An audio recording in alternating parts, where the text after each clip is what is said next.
All right, welcome to the NWO show, your source for everything New World. Simply put, we got a good show. We are 7 days from launch. So we are so close, you can taste it. And I like, I I want to can't get my say hands on it, man. enough. I can't say enough about the vibes that we're getting from the community in terms of just like how crazy active things are. The subreddit is exploding, which every day there's a new controversy of why are there so many posts of this and why are the mods not doing anything and you know um, all that you I'd like, name it. I'd like to point out, Ace, that although you live in Freedom Land, it is still, just about 7 days away in Freedom Land. But over here in the UK and the rest of the world, that's on the other side of that particular time zone, it's 6 days away. Oh god. you know yeah, yeah, there's some people who are theoretically closer to the launch than others. Some of the things that we have kind of the inside scoop, um, inside scoop on when it comes to launch is that the server lists are inbound. The I know that that's not necessarily new news because no shit they gotta release them at some point. Um, Yeah. the launch should happen all at once, allowing every time zone, every server activating at the same time, um, which is gonna mean there's gonna be some posting of some pretty solid numbers. Um, and when I say some pretty solid numbers, we hit 200,000 concurrent users in the closed beta. I have a strong feeling that we could break 500,000 concurrent users Hmm. in the launch. And when I say in the launch, I mean the first couple of weeks. Seeing as it's launching on a Tuesday, at what I'm gonna spoil some stuff here. At what is probably going to be nine or so, 9:30 in the morning, Pacific time, or See, I'm noon I'm Pacific thinking time, I'm think one or the other. I was gonna say I'm banking and leaning on the sort of midday kind of Pacific time. That's what I'm thinking anyway. And the closed beta and the open beta were all on the same server, or we're all on the same time frame. My bad, not server. How many players can be on one server? On each server, the official number is over 1,000. That number is, you know, uh, obviously a placeholder. Um, Functionally speaking, there is no upper limit in terms of what the server could put on it. That said, um, what is inevitably going to be the case, and they've stated this to be the case, is that the closed beta was a representation of smaller populations, and they were testing some stuff, making sure the servers Yep. were stable and able to go. The open beta, you probably noticed that servers never really had a queue, um, Yeah, the open and beta, yeah. things worked out pretty well. Um, and you probably noticed that the population in towns was impressively large to the point where there were, I think we had a point where we had several hundred on screen. Um, you know, Mm. did we get an official open beta count? I think the Well, open beta there's topped I out at don't. like 160, 140,000. Yeah, because you they didn't actually post the count, say via Twitter or something like that. But you can use various different third-party websites like SteamDB, right? That essentially tracks. They basically track the amount of concurrent users for Mm-hmm. various different things, various different games on Steam. Basically, anything that is, you know, that's using Steam as the platform to basically base itself. Like, SteamDB and sites like it track the statistics of those sorts of things.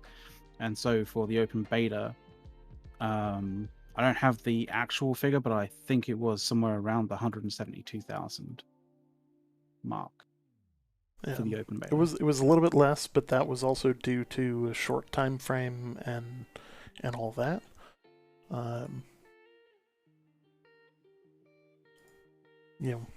So there was a lot of good opportunities for people to try out the game.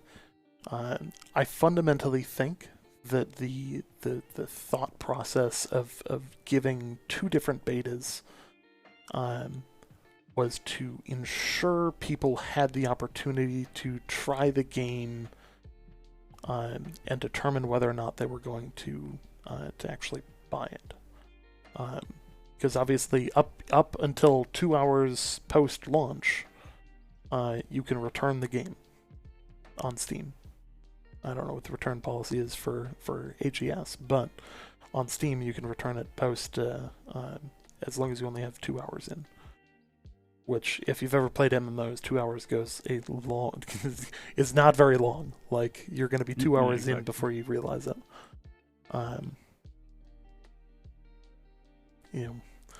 That said, there's a bunch of things that we should expect from them on launch. We should expect skins. We should expect cosmetics. We should probably expect some kind of potential Twitch drops. We should expect a large population of streamers coming to the game. We should expect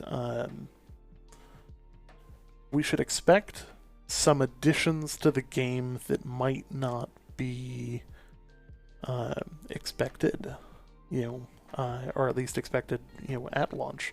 I think they might surprise us with some stuff. That said, we don't know what that's going to be. That's one of the fun parts of this. I think the one thing that we shouldn't expect is server issues.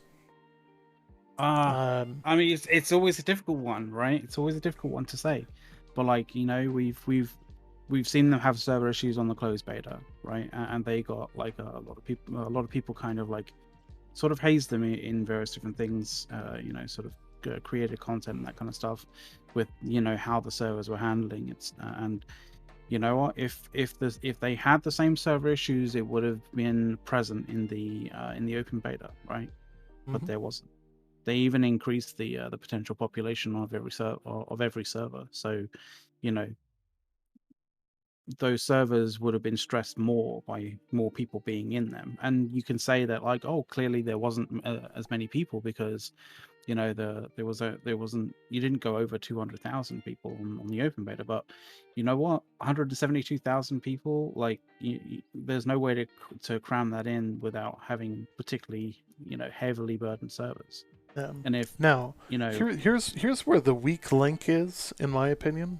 Like, once you get into the game, I think they've got the servers to the point where if it lets you into the game, I don't think there's going to be problems there. I think the weak link is going to be the login server, and if the login server can handle 500,000 people at one time trying to all find servers, that I think might be the bottleneck. If they're going to approach this in an intelligent way, which I'm fairly certain they will, because they have AWS, and AWS have dealt with high capacity games before as well. They don't have one login server like entirely. They have a whole slew of login servers, and they have distribution servers like in stacks, basically, to just distribute the load to all of these different servers, right? Just think of like a lane splitting into 2, then splitting into 4, then splitting into 8, then splitting into 16, then splitting into 32, and those 32 different lanes are all going into different login servers that are logging people in, but instead of think of 32, like, just think of it as like huge in comparison to that, like 1,024 different lanes, 1,024 different login servers, all logging people in at the same time so they can deal with that massive influx. Mm-hmm. That's what I think. That's how I kind of think that they're probably like, going to be like how their infrastructure is going to be like, sort of connected. So here's the other kicker. Something that other developers would have a little bit of a problem with. But AWS and AGS, Amazon Web Services and Amazon Game Studio, have a capability that we haven't seen before in a lot of MMOs. Most MMOs sit there and try and anticipate what the scale of server capacity is that they actually need for launch. And we've seen companies get this equation wrong more often than not. And the unfortunate thing is a lot of these companies are working with, a data center here, like tons of them aren't working with Amazon. They're working with these other data centers. One of the things that Amazon has going for them is that instead of having to call someone to spool up new server space and approve new server space and all of that, it's an API call away, and they've got another server to spool up. So it's a lot more friendly when, like, if they realize, hey, we've missed, they can spool up servers very, very rapidly and start going through the onlining steps and all of that very, very rapidly, comparatively to a lot of the other games that we've seen, like I think Last Oasis would be a good example of a game that just got dumpstered on launch. Yeah, Last Oasis is the classic example, recently when it comes to sort of MMOs or games of that nature anyway. Mm-hmm. Like their day zero rollout was just, it was the classic example of a bad server loadout rollout. Yeah. So I mean, there's they've got an opportunity post-launch to do something very different than I think what normal people would expect. I think that of any game that has launched in the last 10 years, I think this is going to be the game that could potentially have a technically flawless launch in terms of the servers managing the load. Are there going to be bugs? Yes. Are there going to be, is it going to be absolutely perfect and flawless and all of that? Probably not. No. Like, putting this out there, what was the last game that ever was? At launch. Yeah, at launch. Now, that said, some of the other stuff that gives me a lot of hope. This is also coming from the perspective of somebody who's been here close to launch, going, please don't delay, please don't delay. Things that give me real substantial hope is that you have news from AMD and NVIDIA specifically citing New World support in their patch notes, which means they are optimizing their drivers for the game. So for people who complained about performance problems, like here's the skinny when it comes to development. Optimization is the absolute last thing. And you don't get AMD sitting there going, yeah, we're gonna make, they might put in some work to go, hey, yeah, we want to make sure your game runs on our thing, but they're not going to make specific driver updates to ensure your GPUs are ready to go and can perform until your game is actually ready to launch. I mean, they're not specifically game optimizations, right? But they are. You don't request those optimizations from third-party, hardware manufacturers until you are pretty certain that, in terms of software, you've eked out as much optimizations as you feel like you can, right? So yeah, you see, technically those aren't in-game optimizations, but those are optimizations between the in-game client and your hardware, which is literally the last step, the last thing that you do before you actually launch. To answer one of the questions from chat, yes, there are servers in South America. I believe it's Brazil. Actually has Brazil-specific servers. So, when it comes to those, when it comes to the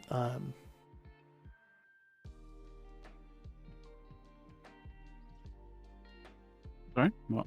sorry, 1 second. I'm looking at chat here. I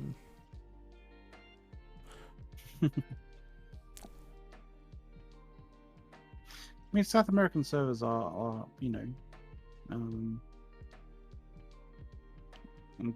I'm pretty certain they said that they Yeah. had.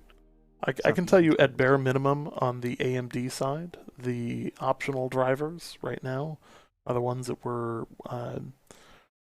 adding New World specific support, and it had nothing to do with any kind of cosmetic type, color and vibe. That's not the kind of thing they're looking for. It's graphics based things. It's an actual driver update. It's not a not a let's add colors to your card. You can do that already on most cards that have the RGB on all that. For those that don't know, like my voice is like wrecked from coughing, so like if I seem a little bit tired and a little bit like quieter than normal, that's why. I've had the flu for the last 2.5 weeks, and I can tell you it is not worth getting. It's like you're over the hump, but like it's just like the tail end of this flu is just lasting a fucking age for you. Yeah. This time around. Yeah, it's a kick. Don't get the flu. Go get vaccinated. It's so much better. I'd rather be miserable for a day than miserable for 2.5 weeks. Oh yeah. But yeah, so let's see. We've got our launch expectations, our launch plans. So obviously, we are going to be running a company. We are going to be streaming with a few other streamers, and we're going to be running a company trying to gain territory. We've got several companies that are coming with us to the server that we're going to. We have not picked a server because first that information needs to be public before we can release it.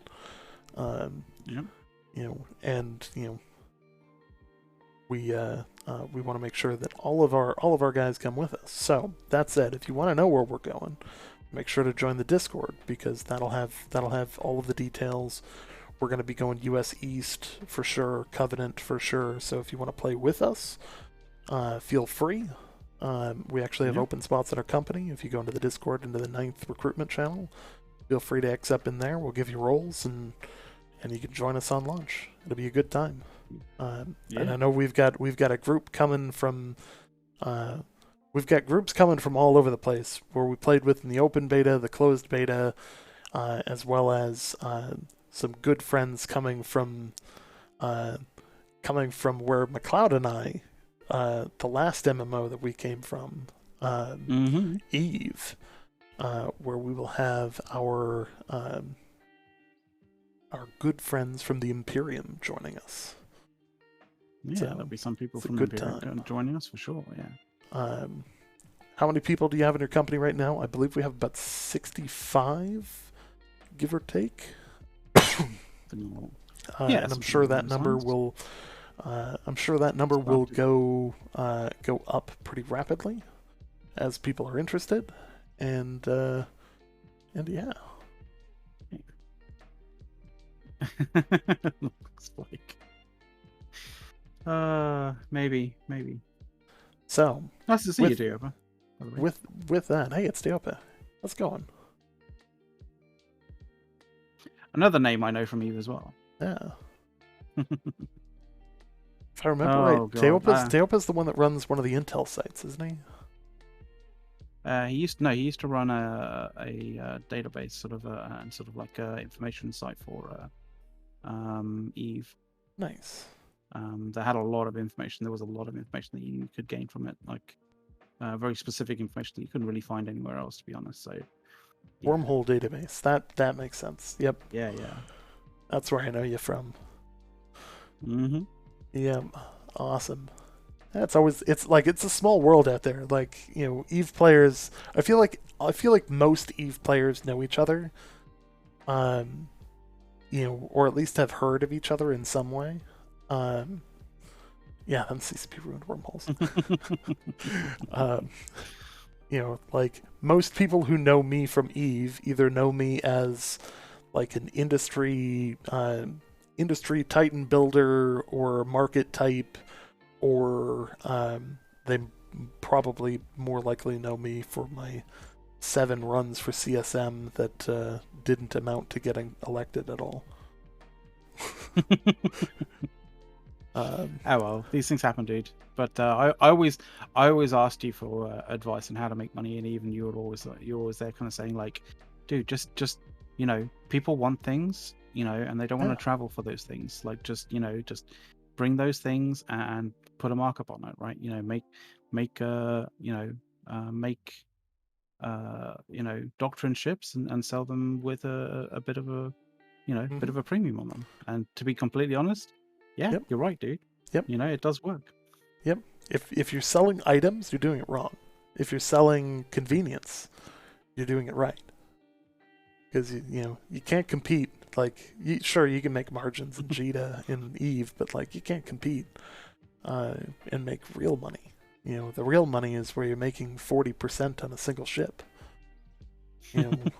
I mean, that's a bit much. Like I definitely, when I was doing it, I was making sure to check that I wasn't in like putting myself in a situation where people would think that I would be screwing over other goons. So, and that is the last thing I want. You don't buy in relist. If you're buying in relisting, no, that means you're losing. No.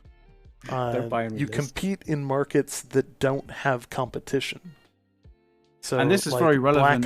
Black Ops SIG would go deploy up to the north, and I would supply them with all of their battleships, all of their Lokis, all of their, hunters and DPS, the whole works, and I would sell them for a premium, which is appropriate because I was the only one, stocking goods. Now, why am I talking about that? Because this is also fundamentally my plan in New World.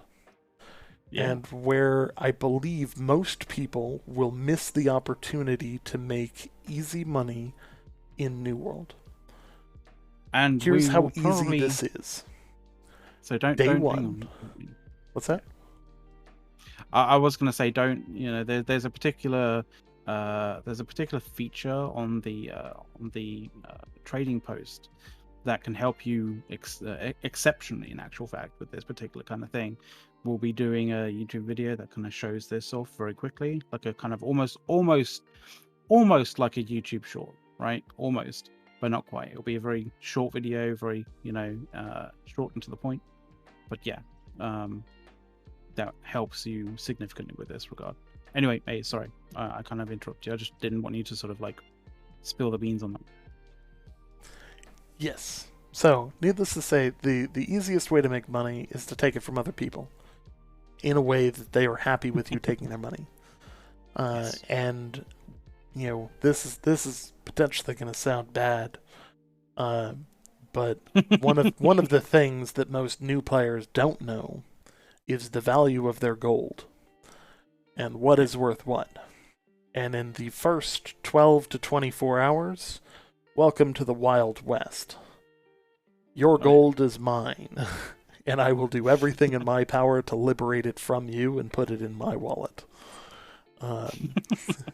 Simply put, I'm gonna make stuff that is desirable looking, but even past the first glance, you should sit there and think, is this actually worth that much? Or should I put in the work required to make this, iron sickle, that's going for 150 gold on the market? Uh, that one sickle is now worth like a T3 item, um, plus, like a good T3 item. Uh, like just putting that out there. Like late game, that changes a lot because now to sell convenience, you need to go north. You need to go stock the outposts up north with ammo. Uh, health pots. Health pots are going to be so valuable.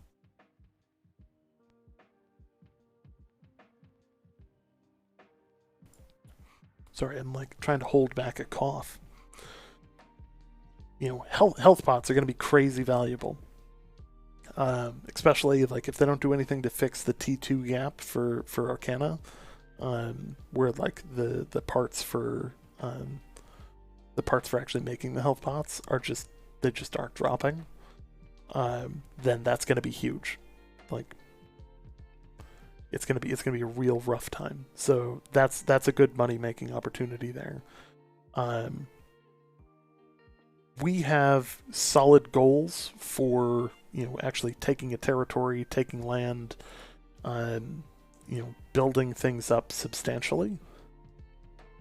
And I think that is desirable. I think that they're going to do the same thing that they did in the past, for the closed beta and the open beta. I believe that they're going to go with the T3 or T2 stations to start. There may be some level of variation in that. Can't promise anything, but there may be some level of variation in that. Where there might be a couple that have T3. If you go far to the north, they may, for instance, have T3. It is worth a look. It is worth exploring for sure. Yes. It is obviously worth going out, and if this is so, I think we've covered what to expect on launch and kind of some of our plans on launch. I'd love to say exactly what build I'm going to use and all of that, but I'll be honest, the meta is likely to change. Thank you for the sub, by the way. Yeah. The meta is very likely to change, so a lot of these guides out there that are stating, this is the weapon you have to use. Well, it is until they balance it, which they have a tendency of doing that. Just putting that out there. It might be worth actually taking the time to look at what the new metas are. Look at the patch notes before you go, crazy into, what you think the meta still is, and it might not be. And it's funny because there could be a small change in the patch notes that doesn't seem as though it's anything significant, but it does can be a very significant change because it could lower the sort of like the capacity for something to get past a certain a certain bar, a certain metric where something is actually worthwhile versus not actually worthwhile, right? Or and this is something that we found out in the closed beta as well as the open beta. Like there could very well be changes to the game that are not actually in the patch notes. Like the change to being able to respawn whenever you wanted to was taken out in the open beta. Like that wasn't actually in the notes whatsoever.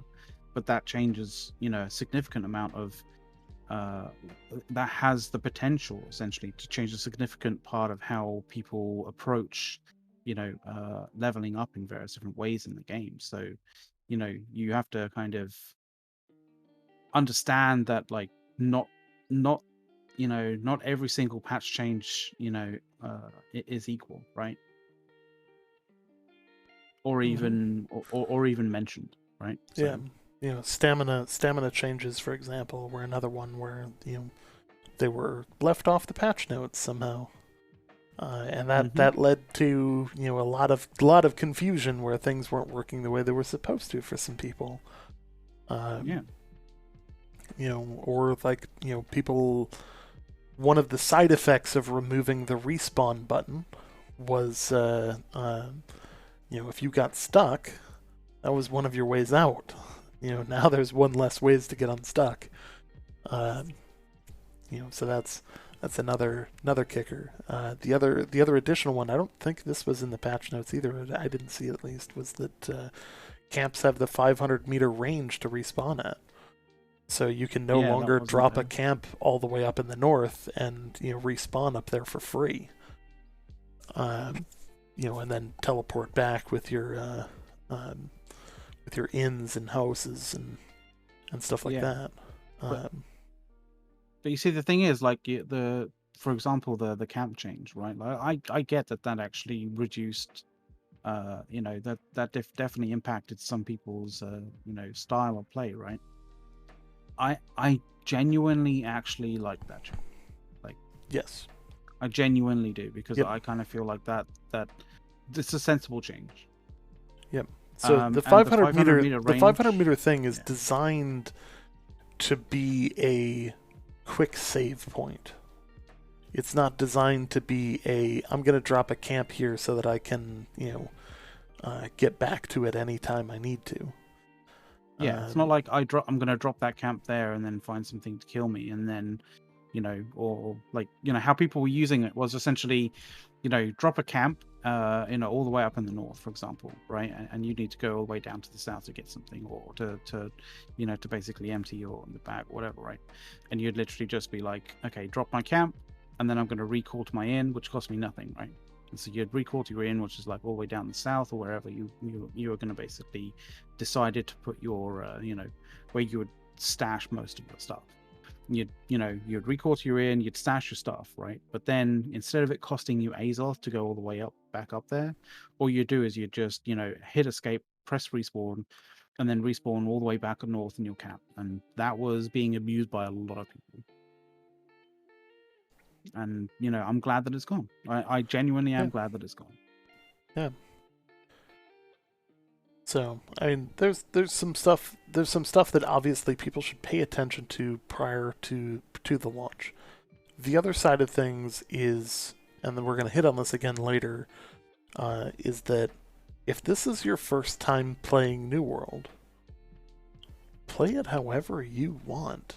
Take however much time you want to take. You don't need to min-max the game. You don't need to be the first one to 60.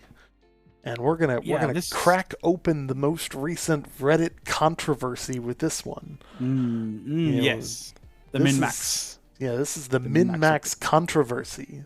Is the game already solved? There's thousands of videos out there. There's a Josh Strihayes movie video out there that's a good example of this. Fundamentally, the game isn't solved. There is a lot more to it. There is, of course, balance changes that make 90% of the guides redundant and no longer valid. And here's the kicker. There are two populations in New World. There are people like McLeod and I who have leveled more characters than we can count. We have played. I don't want to know how many characters. I don't want to know how many characters I've leveled, because it's an uncomfortable number. We have, each of us, in the ballpark of 3,000 hours. So here's the deal. Yeah, this A is telling. Yeah, easy. Like the guy who's worth trillions, and Eve is telling you we can't count that high in terms of how many characters I I've mean, leveled. I mean, It's I mean, so many. you can tell because like he uses words like trillions because he doesn't know where that kind of like lies. Like, you know, it gets quite large and he just starts I'm using just the word happy I only trillions. have to count to like 4.5 trillion. Like, you know, it's somewhere between like after you hit the first trillion, like you just stop like caring about the other numbers, and how many Like digits is it's like trillion? it's the first number and then how many like digits, like not what the digits are, but how many digits there are after that. Like Yeah, that's really what matters. yeah, But yeah, like so when it's 12. the thing that the thing that like annoys me about this controversy, right, is the fact that like people saying, oh, it's solved already, you know, that everybody knows where everything is, everybody knows what everyone, like, you know, what the, you know, how to min max the game, you know, all the various different sort of mechanics here, there, and everywhere, right? And firstly, it's a case of, well, that's not true because we don't know what's going to be changed, you know, when it comes to the actual release. We'll find out for sure, and there'll be patch notes that say, you know, at least, you know, the majority of what's been changed, right? But the other thing is, you know, not everything has been, you know, is known and has been solved, right? Like we have vast amounts of the you know, of the storyline that have been, you know, basically kept secret, right? There are, you know, large portions of the map that are yet to be opened up to the players. Even the stuff that people have been able to get past, you know, using glitches and stuff, you know, they've been able to run around, you know, essentially what is terrain, but that's basically about it. Like, you know, just because you're running around terrain does not mean that it tells you everything that you need to know about, like, you know, what's there.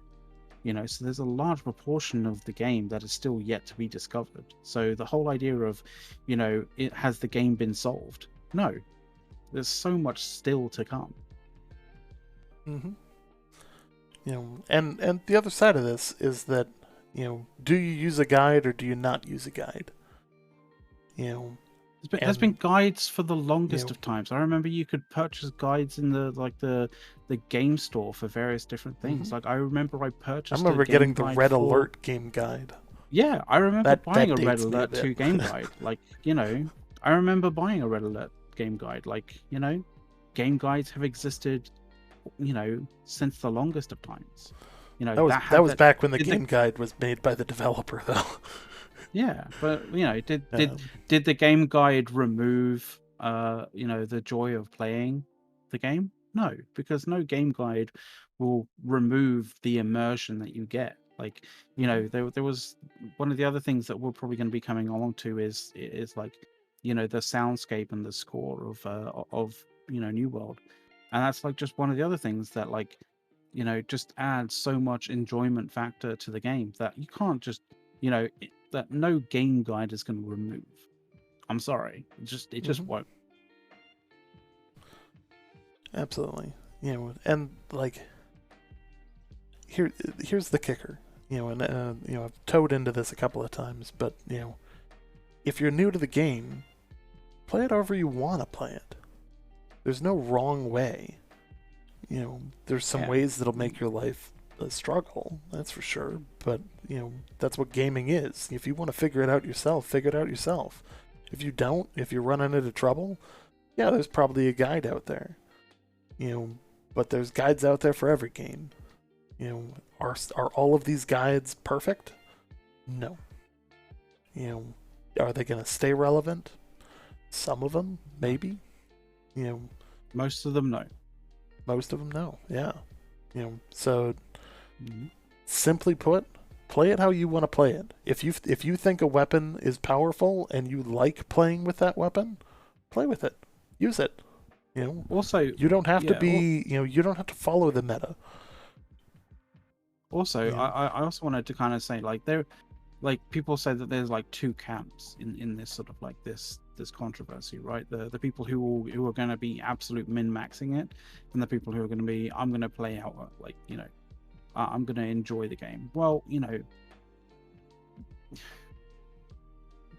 there's not two camps. Like it's a spectrum, right? It's a scale. Like, there are people who will, want to play, but would want to sort of, get a decent amount done in the time that they can play, right?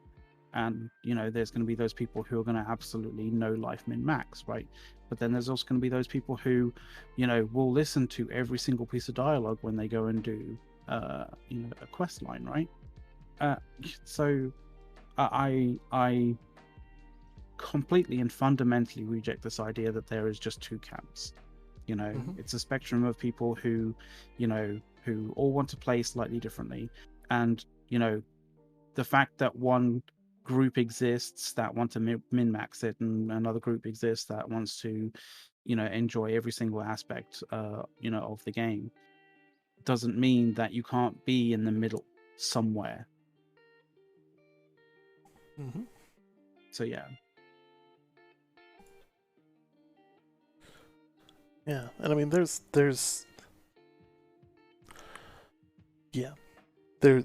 sides to both sides here. There's the min-maxers are going to do what min-maxers do. There's going to be people who try and first to 60. That's on them.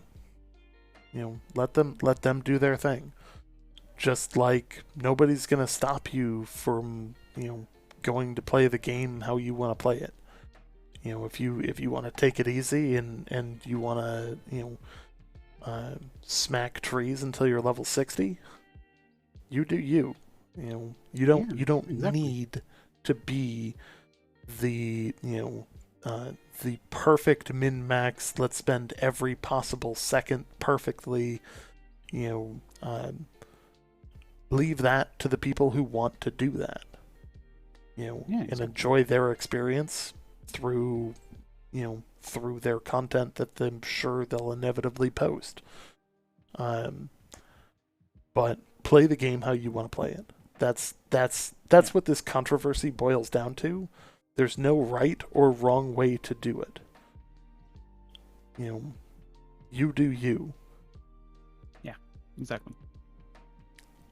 And that's one of the benefits of a sandbox MMO type environment is you have options. You are not tied to doing almost any other quest. I think you can aside from I think you can skip the intro, and you can jump right into the world, and you can run right to town and never leave town again. That is very much a possibility. And you put up buy orders and put up sell orders and let people do their thing, and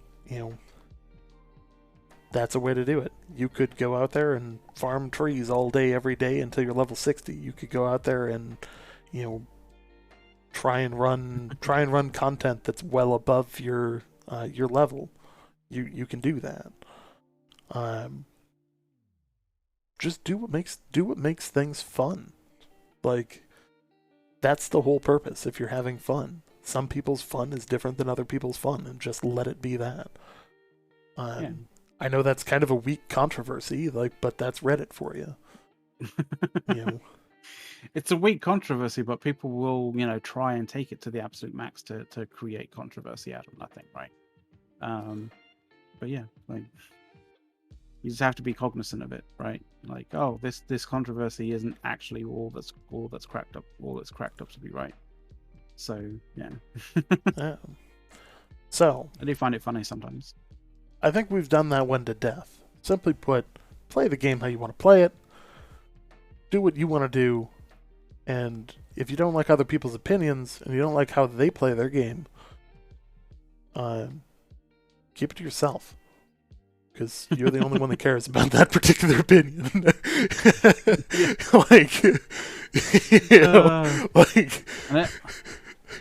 Says the Reddit mod.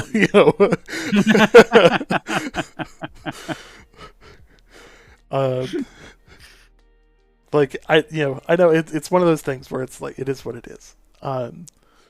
That said, we have some other really cool stuff that actually happened today.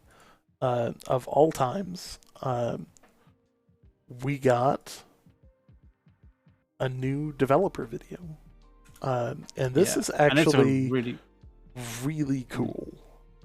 it is actually like, it also shows the level of dedication and sort of, thought that Amazon games had when they came to sort of, crafting the game as a whole. Because what you're about to see, or if you've seen already, like, this basically is one of the areas of game design that tends to get overlooked more often than not. Mm-hmm. And fundamentally, this is one of those things that if done right, you barely notice. And if it's done Thank you, fellas. wrong, you notice immediately. Thanks for the sub. So, we're going to talk about sound design, but first we're going to hear from the studio.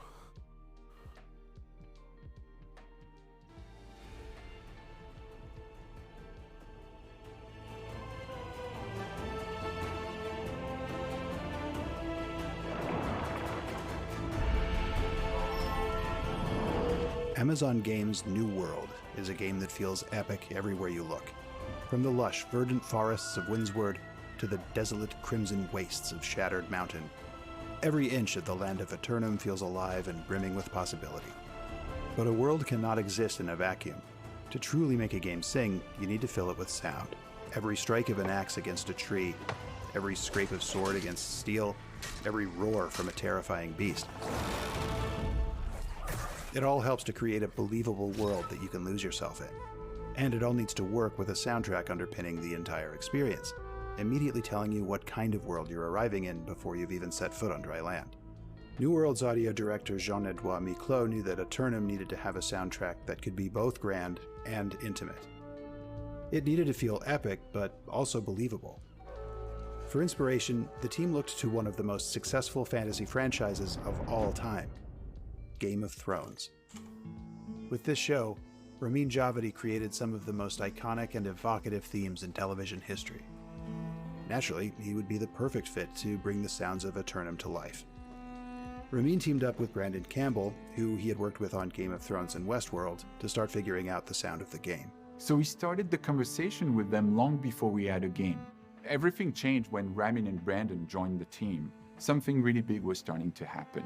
Patrick Gilmore actually reached out and just pitched a game to us, actually. He said, look, there's this game, it's a huge world, and he just kind of started describing it to us and immediately caught our attention, and we said, oh my God, this sounds amazing. The thing we thought was very exciting about this game was that it was a blank slate. We really had to start from scratch. That's also a challenge, obviously, at the same time, but that's what's exciting about it. Getting something off the ground for the first time is also kind of frightening and challenging at times. Ramin and Brandon were brought on board at an early stage of the project, and as such, they were presented with something of a blank slate to work with. While creating a soundscape for a world that hasn't yet taken shape was a daunting task, the pair approached it with cautious excitement. The beginning is definitely the slowest part, right? You start from scratch, you try to figure out your tone, your instruments, your melodies. The first step is writing themes and figuring out like instrumentation and everything in terms of process, and then we'd experiment more. Maybe we record some solo instruments on our own in here, or maybe we'd bring in some soloists to really kind of figure out what the sound of the game is. And as music is then being implemented and being put into the game, we then go and record the live orchestra, and then that gets replaced in the game with what our original demos were.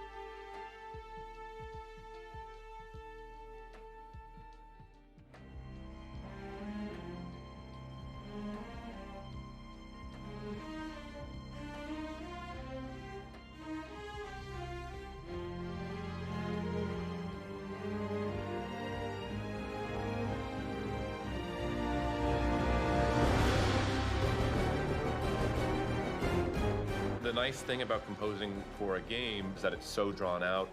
And even in the beginning, we didn't have a lot of visual references, so we just kind of got to experiment and come up with melodies and thematic material and different soundscapes.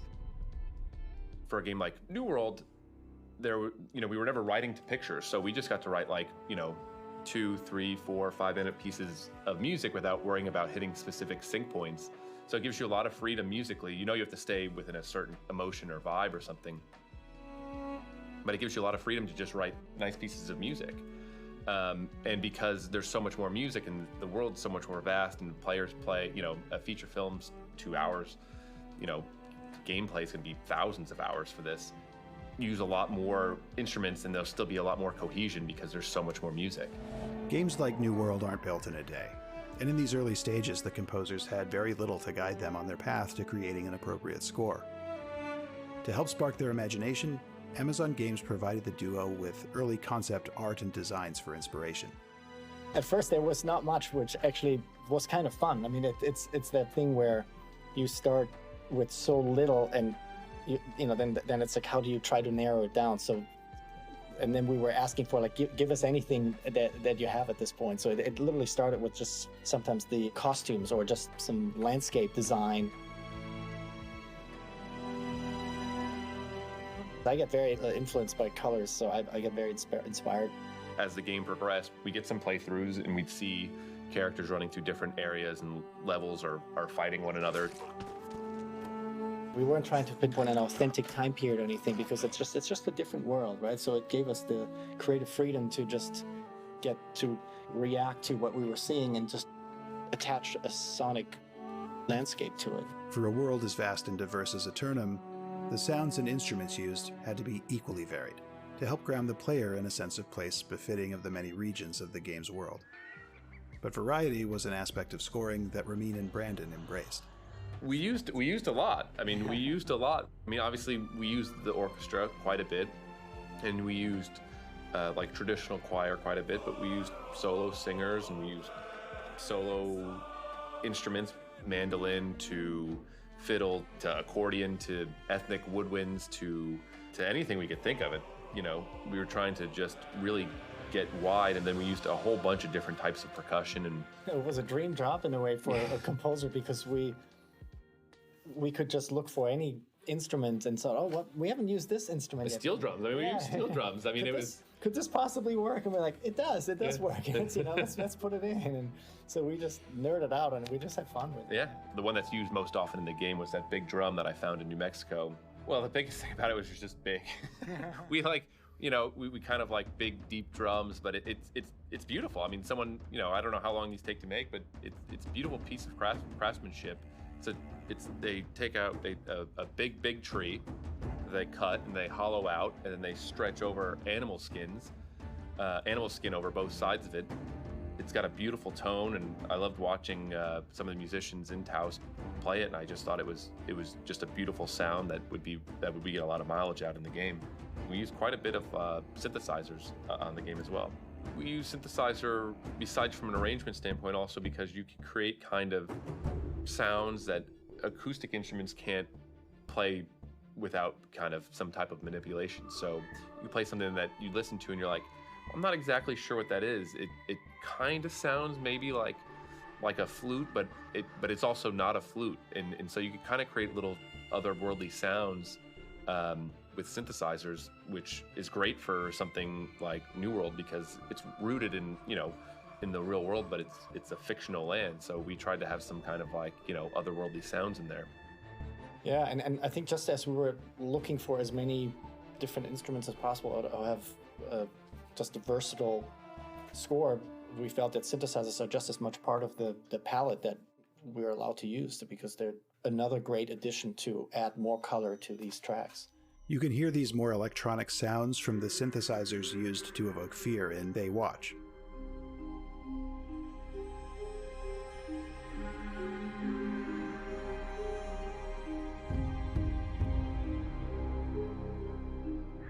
Or hint at the cosmic forces in Miracle of Azoth.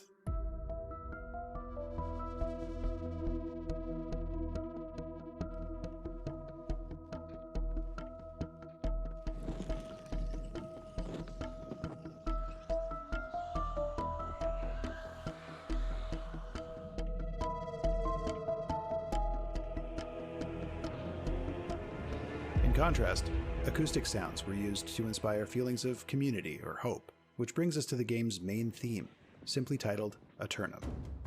That was one of the first tracks we worked on, right? That was the one where we tried to identify and capture the overall mood of the game.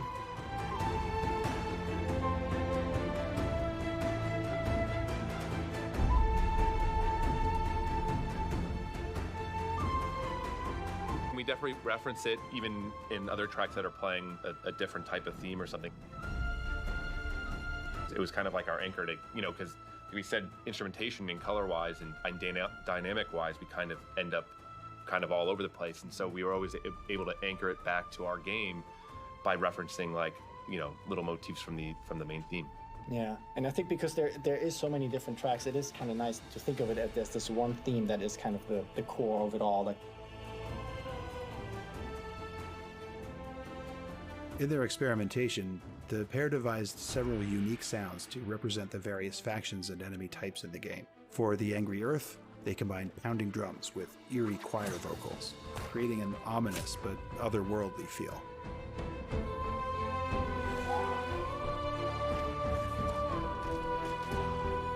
For the Corrupted, they used staccato strings to create a sense of dread.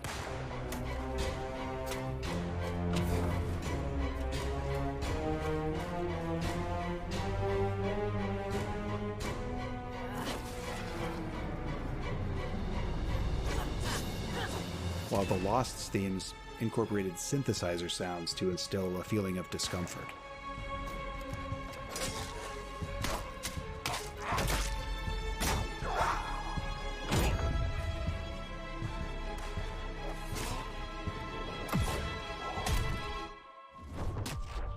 The Ancients, being the precursors to all of the various enemy types, used a mixture of all these disparate elements.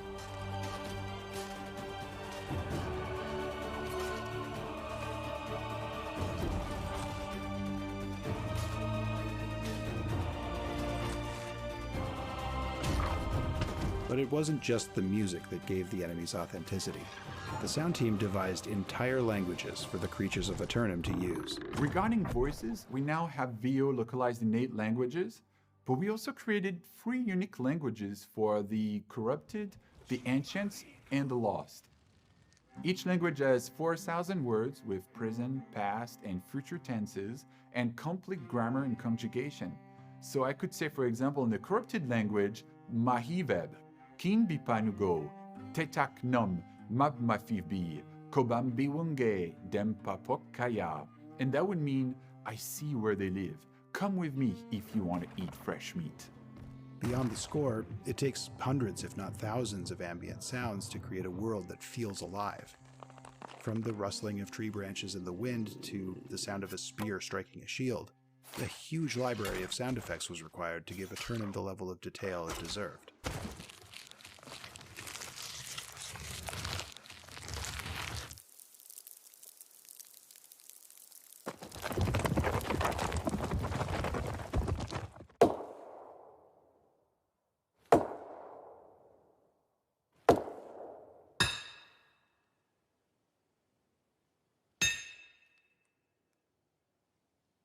I come from a small village in the northeast of France called Saint-Nabord, and during my many trips to visit family, my dad would come with me to help me record the sounds in the forest just 5 minutes drive from their house, and would take ropes, would wrap them around the trees and pull them slowly to get a long cracking sound. Hearing those sounds in a live game reminds me of those intimate father and son moments. I'm pretty happy with how the musket turned out after recording the Civil War reenactment in Huntington Beach. We had authorization to place all our microphones on the field and around the cannons and close and far away from the muskets. You see, I feel that commercial sound libraries tend to focus too much on the blockbuster experience, and we're more looking for documentary-style recording, so we knew we had to record it ourselves. And the musket shot right now is pretty complex. It changes over distance with the direction, but it also has different reflections for the different biomes and the different indoor locations too. For the sound effects, I think it comes from the level of details. Your voice gets muffled and resonates if you put a helmet on. You can also hear the rustle of your shirt or your leather coat all the way to the tinkle of your metallic armor. And we also added sounds for the sword on your hip or the bow that you have equipped on your back, all the way to the shield that you carry. You see, we wanted the player to feel the weight of every weapon, but there's a catch. The heavier you get, the louder you become too. For the ambiances, if you go under the rain, you will hear the drops falling on your leather coat, but it will sound like tinkles if you wear metallic armor. That rain actually changes if you're on the road or if you're on the grass, and if you go inside a wooden house. And it will change also if you're inside a tent. Yes, you'll actually hear the drops falling on the fabric above your head. The ambience is actually driven by the assets, so if you are in a forest and some players chop down all the trees, the sound of the wind in the pine trees will actually gradually fade out to complete silence. Through music, languages, and sound effects, the sound team has designed a world that feels real and tangible, no matter what activities the player is participating in. This is thanks not only to the almost boundless creativity of the talent involved, but their enduring spirit of collaboration. This was the first, even though not release date-wise, but starting date-wise, it's the first time I got to collaborate with Ramin as a co-composer. And so dynamically, our relationship was just a little bit different than it had been previously. And getting to work on melodies and themes and music with him was really kind of a special experience for me. And, I'm really proud of the music we came up with for this game. It will always have like a very kind of special place in my heart. We also recorded the Prague Orchestra a few times because we can't fake live performance. Musicians add their own layers of interpretation, and it just makes everything more real and organic. Collaborating with them was a dream come true for me, but now might be the best time for you to judge it by yourself. Go listen to the soundtrack or come join us in the game and tell us what you think. See you in a tournament.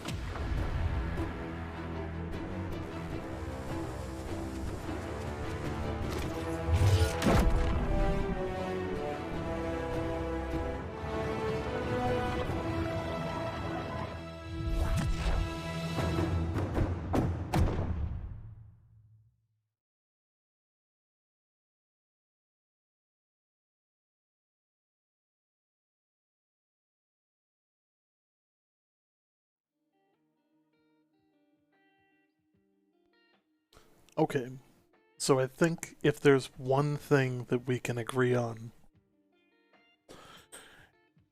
is that level of detail. There are two things. New World's art team and New World's sound team have knocked it out of the park. Oh, fuck yeah. Fuck yeah. Like, the one thing that, like, if you go back in the ages of the subreddit at this point, that, like, super early on, you hear people talking about that sound when you hit a tree. That just crisp, clear, and it echoes through the world, and it gets quieter the further away, but, like, you can recognize it. You know exactly what they're doing, and that is the definition of great sound design. It's like it's the first time you pick up this game, the first time you go out and the first time you hear that thwack on that tree with a tool. It's fucking great, man. Yeah.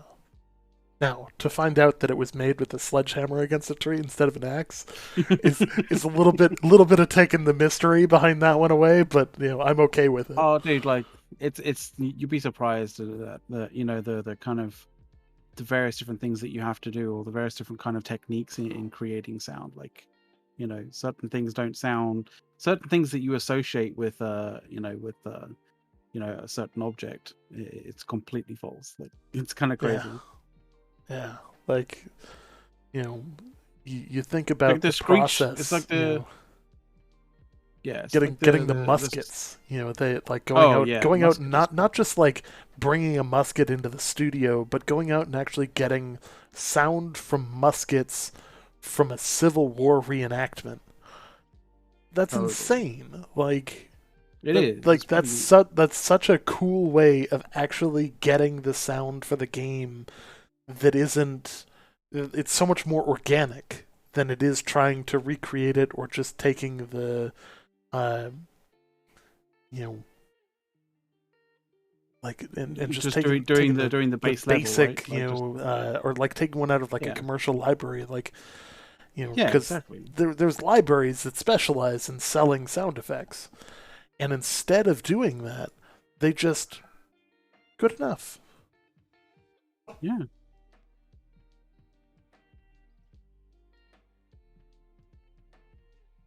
I mean, I've definitely had my fair share of like using sound libraries and kind of being a little bit disheartened at the type of sound libraries, and you kind of do get those libraries that claim to be all that, but then when you listen to the actual listen to the samples, it's all like the really kind of cheesy sort of sound effects almost, and you're like, oh fuck, I should have literally just taken a location a field recorder and just gone out there and like recorded shit myself, like.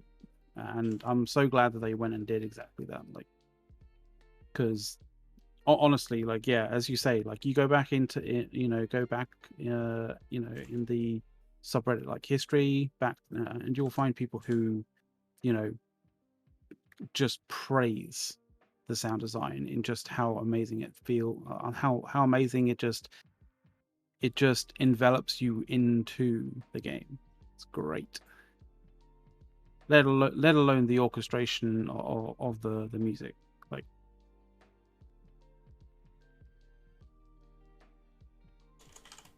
it's some good shit. It's some real good shit. And there's, I understand that there are those people who are like, competitive edge. I don't need the sound, I don't need the music sort of distracting me from, being able to hear this, that, and the other. But like, honest to God, like, this isn't one of those games. This isn't like a PUBG where you need to, hear the faintest footstep, right? It's one of those games that does give you the kind of a bit of like a bit of license to have a bit of luxury and actually have the original score playing, like, and you can adjust that kind of stuff. You can adjust it in the background so it's not as not as overwhelming, but that depends entirely on your play style, right? It depends entirely on how you're approaching the game, right? So if you wanna just chill out, not and you're not like intending to do any kind of PvP and stuff like that, like you can just chill out, you can like crank that volume up and just enjoy the experience, right? And you can crank it down so it's like not intrusive in any way, shape, or form, and go out and flag and kill some people. It's all good. Yes. As people are as people are talking, I am seeing this. We're in the process of collecting some additional information because we have late breaking Something may news. have happened. Multiple bits of late breaking news because Ooh. Yeah. Well, I can see that there's one most very important bit of breaking news for sure. We're gonna pause the videos here and we're gonna start with the important one. The world lists are up. Yes, they are up. I repeat. Thank you very much. The beacons DDR. are lit, and this deserves. This deserves a.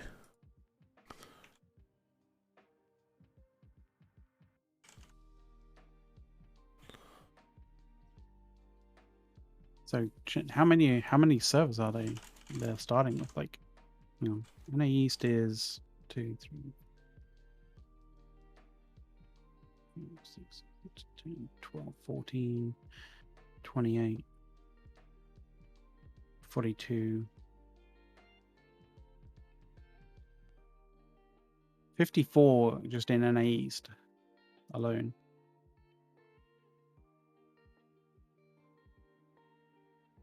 Central. It definitely Is seems like Giphy NA really East letting and me down here? I'm trying to post like an epic GIF, and like there's like a perfect time for this, and Giphy's letting me down. Giphy.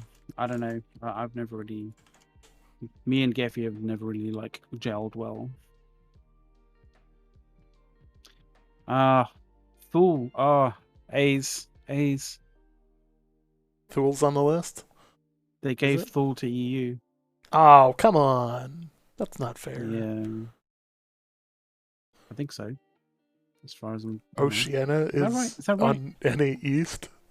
Like, no one's gonna comment on the fact that Sydney didn't get that one as a name.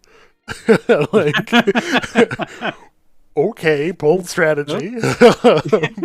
That's gonna confuse some people. I'm on the Oceania server on US East. What? And Olympus is NA East rather than Europe. Like, you know, I would think Olympus would be, you know, Europe, but all right, whatever. Yep. So we got server lists are up. We also have a time. It will be 8 a.m. Oh, damn! So Pacific that time. Means that 8 a.m. Pacific time. You do realize what this means, right? The absolute, just to put this out there, the absolute confirmed time is 3 p.m. UTC. How do we time these? How do we time these shows for breaking news and stuff like this? Like, I swear this isn't the first time this has happened. Yes. So this is there is going to be a preload available on the 27th. You never know. Preload available on the 27th, so that's a good thing too. Ooh, yeah, so a full day of preloading, which is great because I think the thing is, like, a lot of people really hate when game developers expect or just sort of seem to think that like that everybody has super fast connections to download, and some people don't. So like the capacity for people to be able to preload is a really important thing, and it's nice to see that they are appreciating that. But you do realize that, like, if it's coming, if they're saying that the server is open at 8 Pacific time, 8 a.m. Pacific time, right? You do realize what this means, Ace, right? So where we got this time from, for everybody who's curious, there's an email starting to be sent out. Ace, I asked you a question, goddammit. Sorry, I missed the question entirely. Right. The servers are coming up at 8 a.m. Pacific time. You do realize what this means, right? That they're coming online basically when the office opens? No.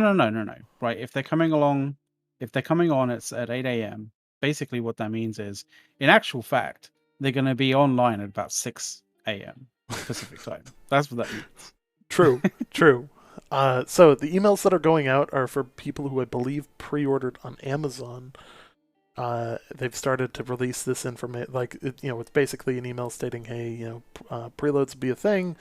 And it's just giving additional detail. The email that I have, unfortunately, is in French. Otherwise, I would post it. Hey, Google Translate's always good. I appreciate the individual who sent this to me as well. As this is highly useful and very timely. Mm-hmm. So. Ooh, Valhalla's a new NA East. Like, you know that's going to be a high. Oh, yeah. So we've got server lists. We've got, we've got an actual. So here's the question. I believe it might not actually be the launch time. I believe the individual who's telling me is stating that the 3 p.m. UTC is the time for the preload. Is when it's starting. Basically the 27th at 3 p.m. UTC, you'll be able to start preloading it. That said, it's highly likely that that's a 24-hour window. and that they'll. It could well be, yeah. It could very well be. Now, the other side of this is we don't know if they're going to do the same thing they did in the closed beta, where they had the kind of window of little dev stream ahead of time. Hey, little launch party, 30 minutes, and then we all jump in and well, actually, what really happened was here's the little lunch party, and like 4 minutes by the way, into their little lunch party, the servers went live. Yeah, exactly. Yeah. No, it's meant to be after the launch party, not at the launch party. Like, oh right, okay, I'm sorry. Yep. So that's huge news. We're gonna have to pick a server. Yeah. Which is that's I gonna help I answer find- so many questions. The one question that gets answered all of the time, or gets asked all of the time, is when is it gonna launch? And realistically, that's gonna be like 9 o'clock in the morning Pacific time the next day. Like, for those that haven't seen the trend, that seems to be the trend. I.e., exactly when they open the office for business that day seems to, well, to be fair, I think they're all going to be in at like 7 that morning. But like, let's be real. Huge news, great news to cover. Yeah, definitely. It's interesting that we have Valhalla, Eden, what is it? Valhalla, Eden, and Olympus and Oceania in NA East as servers. I wonder.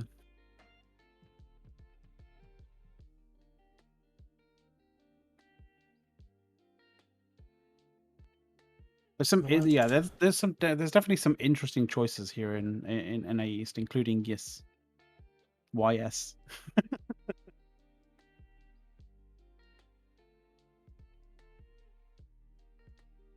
An interesting one. That's that moment when YouTube. I'm trying to find a good video to post like immediately after this @everyone ping on the server, and like. When YouTube knows you're an Eve player, the beacons are lit. Is not the same thing. No, so, that's like true. the first one I open up has one. like a Sino beacon. There's Sino module tag on it. It's like, oh, okay, yeah, that's not quite the same. That ain't gonna work. People are gonna be getting really confused. Yeah. Oh.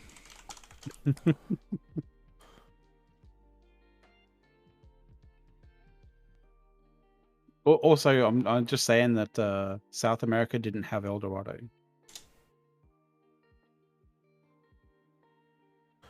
I feel like they just mixed and matched. It's just went like, just randomize, and they were just gonna randomize, like, gonna take X number for this, X number for that. Like, crap. That said, thing shouldn't. I have no clue how to pronounce half of this. There's literally a server that's just YS. Yes. There is. It's like yes minus the E. Yes. Yeah. Yes. Yes. Have you picked a server? Yes. Yes. Which server are we on? Yes. Well, yes. Like, I kind of want to pick that server just so that I can say that from now on. That'd be so funny. That's such a weird name for a server, but like I'm good with it too. I'm hoping they've got. Do you want me to attempt to say with all the server names? Do you want me to try and attempt to say? Because I want to hear you try and pronounce it. Okay. So NA East, right? Like we're going NA East. So we're going NA East. Which server we don't know, but it's going to be a choice between all of these, right? Themyscira, Kandahar, Atlan, it's Aslan. Aslan? Yeah, Aslan. Yakshay, Topan, Valhalla, Zibalba, Moro, Lakuta, Kroklaya, Oh Jesus, Aldlivun, Minda, Loloi. That's pretty cool. I like Loloi. K-Pancha, Michlan, Incipe, Dominora, Pyralis, Eden, Mara. Yeah. For whatever reason, I don't know why that kind of like that threw me for a moment after I said it. I was like, what? Marama. Oh, that's Marama. Yeah, Marama. Ute Yomigo, Sitara, Hanan Pacha. Actually, these are a little bit kind of challenging. I'm not gonna lie. Babillary, Argandel, Argadnel. Okay, that's kind of awkward. Baratiara. Baratara. Yeah, Barataria. That's There's some interesting ones. Silha, Kalnogor, Falias, Moria. Is that double I? Moria, Ruak, Heliopolis, Tritonis, Nuremberger. Yes. I am butchering these. Yes, that's the idea. Roylo. Oh Jesus, fucking. How do you pronounce a GYG? Like Ogigaya? Jesus. Okay. Talalakan. Zavendis. Artvalaba. Jesus. Scheria. I think Scheria. Yeah, I think that's right. That's correct. Frislandia, Valgrind, Orun, Takamahan. What the fuck? Yeah, they took some license with some names here. Takamagara. Yeah. I'd love it if that was an I rather than an L, because that would be IKEA at the end of it, right? That'd be fantastic.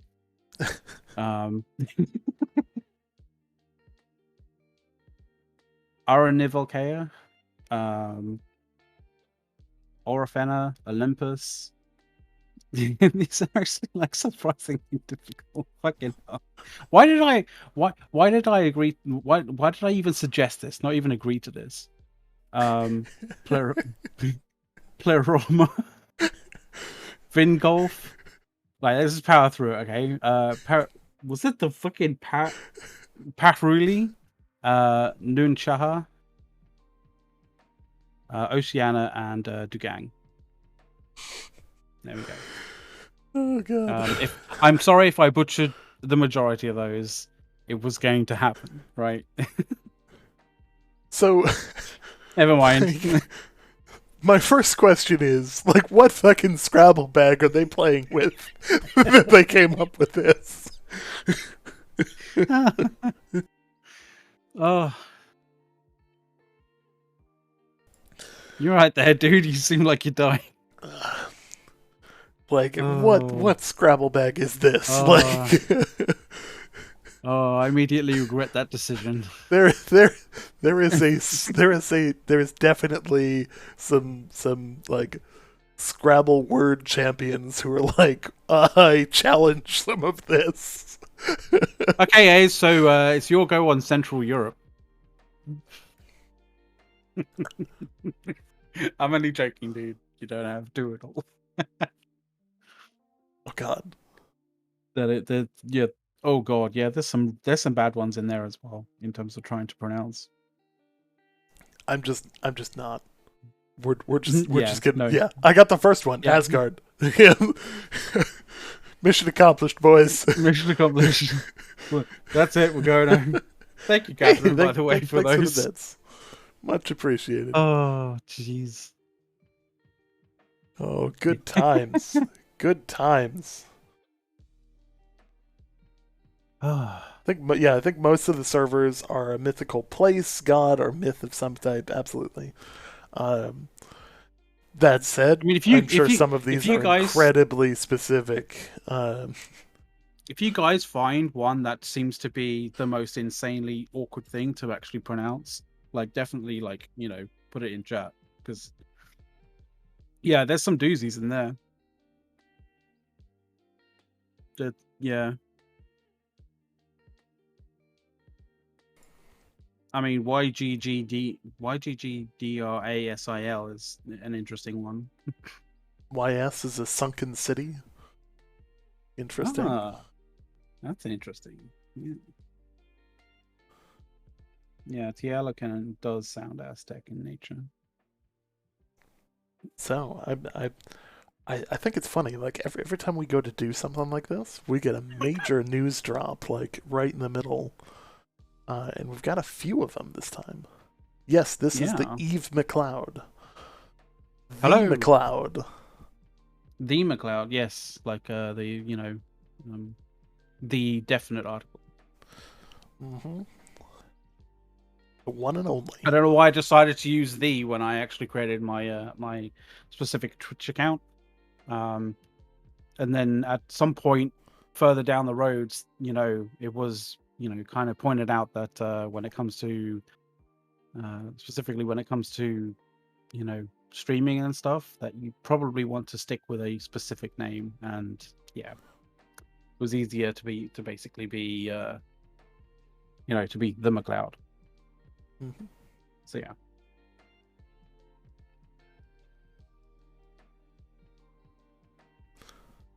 It does roll off the tongue. It does roll off the tongue a little bit easier than Commander Mac and A's Cloud. That's true.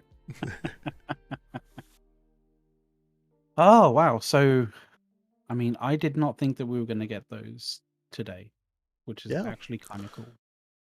That's huge news. Huge news. Oh yeah. So we've got servers. We've got official server names. They're all kind of funny, but they're all references to other stuff, which I think is cool. Finally some love down under. They got the Australian servers, which managed to piss off the entire rest of the region. But it's about time the Australians get to play on some homegrown servers. You know what? Like half of their country burned down a couple, what was it, like a year ago or so? So like they have, it's fair enough. To be fair, there's actually some really There are. Australia has some really interesting history. In that, they have the longest fence on the planet, and it's not to keep people out. And the Aussie in the crowd can fact check me. They have the longest fence on the planet that is not meant to keep people out. It's actually meant to keep dingoes out, which has actually caused a huge issue in terms of the way that the ecosystem works in Australia, because the dingoes are actually the only native predator that kill kangaroos, to my knowledge. So, little interesting fact there. They have to, they have to run in packs for that. They're also the only country to deploy their military actively against an animal. Emus, yes, and they had the emu war, and they definitely lost. Yes. They definitely lost the emu war. I'm sorry, but you can't hide from that. By the way, you definitely did lose the emu war, and you have to be you have to resign yourself to that fact. It's a hard one to take, but these are the facts you aren't going to get anywhere else, guys. Exactly.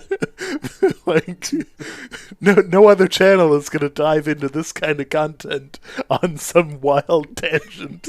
I have no idea how we managed to get onto the emu I don't wars. know either. I literally don't know. Oh, good times. Either way, so naturally, it's good that Australia finally got some servers. There is talk of a Indonesian server in Jakarta.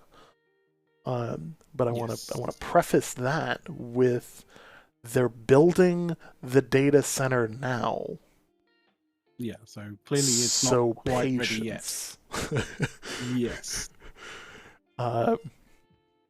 Naturally, these data centers are not exactly something that take a short amount of time to build. But there is a data center that is being built there. It will take some time to come online, and I would assume that eventually there might be a few Indonesian-based servers. Just putting that out there. Now, some people would say that, like, isn't this, we're talking about we're talking about AWS. Surely they have servers everywhere, right? Well, there's a kind of a bit of a difference because, like, game servers that can keep up traffic and keep up web pages is one thing. Servers that can handle, highly complex computations for the server end of gaming is kind of another thing, to be completely honest. Like, they're optimized for different things. So yeah, it's way while different running have... a Cloudflare server than it is running an actual gaming server. It's not the same kind of thing that you put in the same data center. So now the other thing, and this is probably going to come first, if I had to guess, over the next 2 years. It might come out at about the same time. Over the next 2 years, Starlink has started launching satellites with the laser link. This means that once this is set up, that they will have chain of satellite connections, which will enable island nations, which normally have truly shit signal from stationary satellites or underwater cables that are mostly reliable but generally slow for a lot of these places.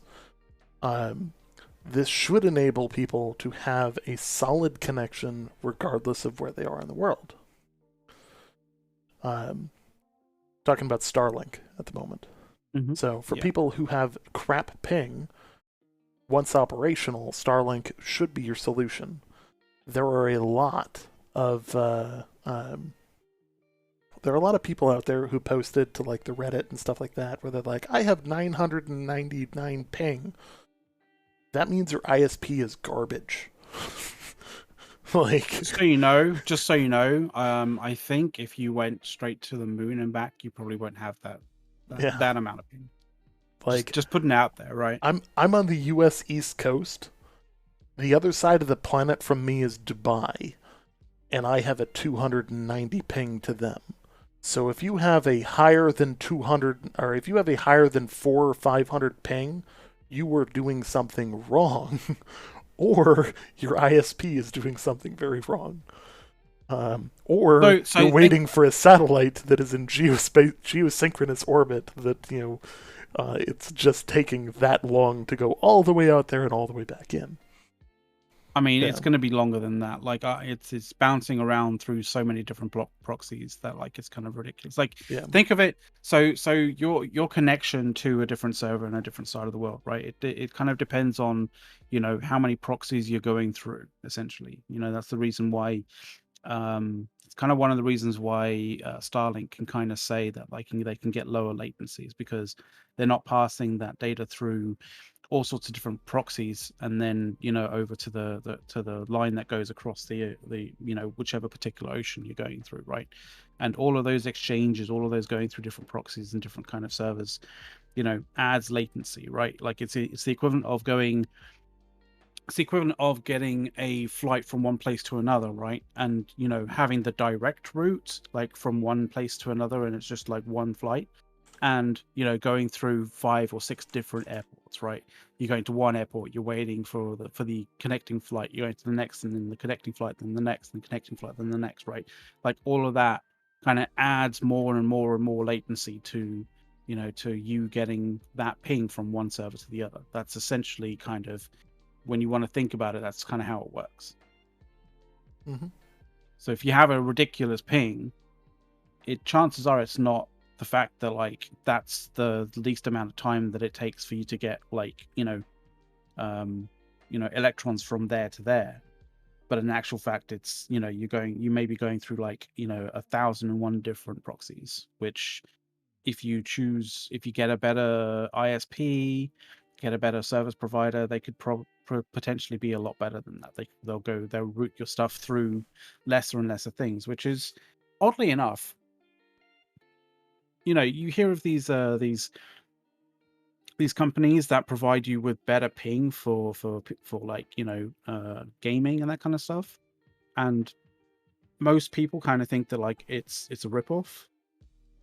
That's what they're essentially doing, is they're like saying, get your connection to us, and then we'll route you, in a more efficient manner to the server that you want. Essentially, that's kind of what they're doing. Basically, what they're doing is they're going to look at the packet tracing and they're going to go, okay, where is this actually going, and what's a better route? Yeah. So some of them are not ripoffs. Some of them are substantially better. Some people are just in a place where they just can't. There's just nothing they can do. That like they've only got one ISP. The ISP is crap, and it would be more efficient, data transfer wise, to use a freaking carrier pigeon than some of these companies. But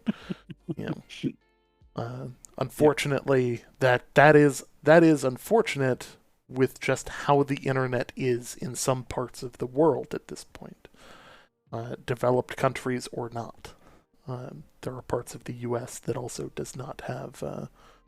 There are parts of the U.S. that doesn't have any internet at all.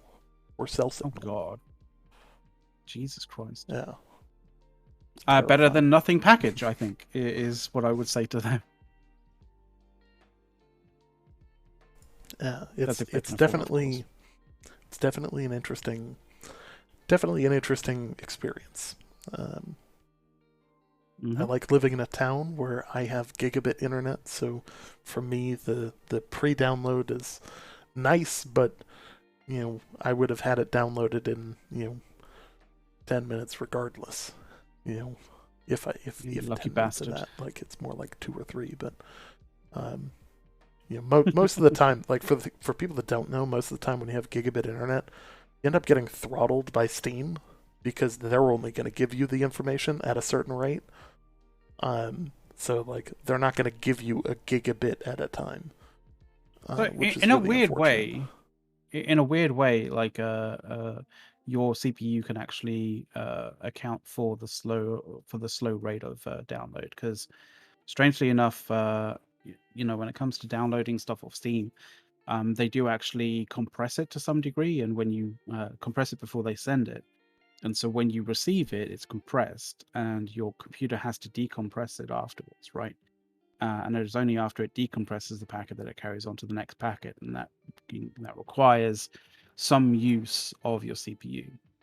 So you can actually have a situation where you're bottlenecking your download by your CPU being maxed out in a really weird way. It's strange, but yeah, it does. It is something that can happen. Yeah.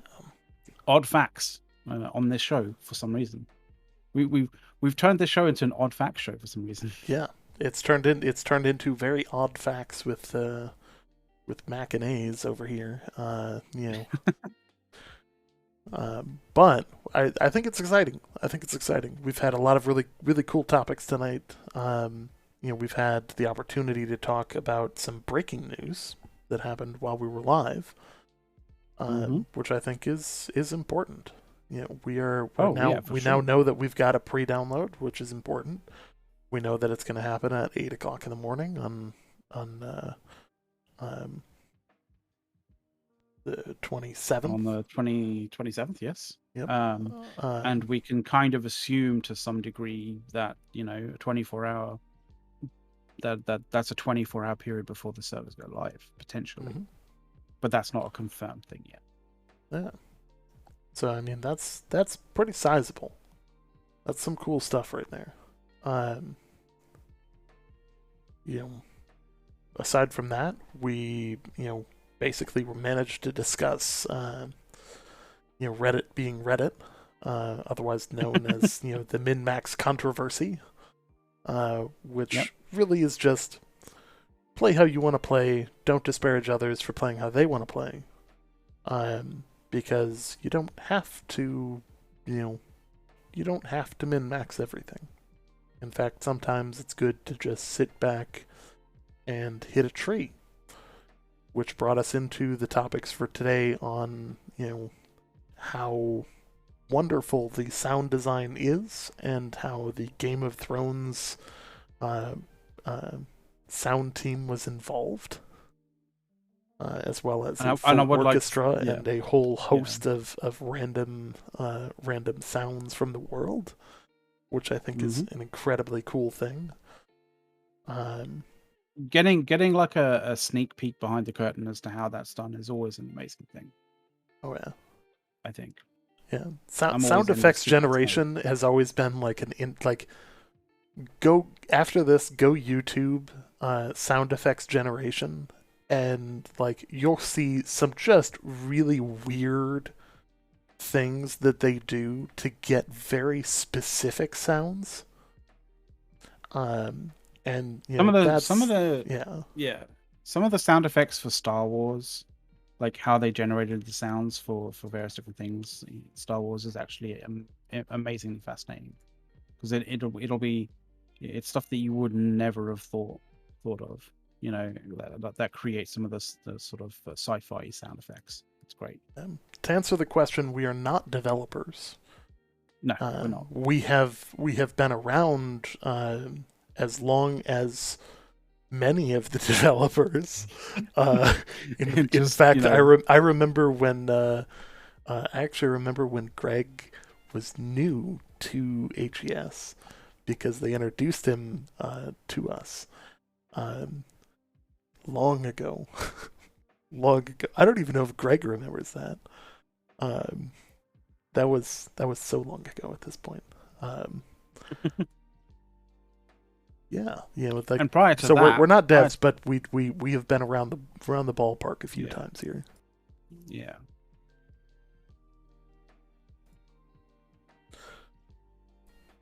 That said, one of the other things is that we are, of course, part of the creator program.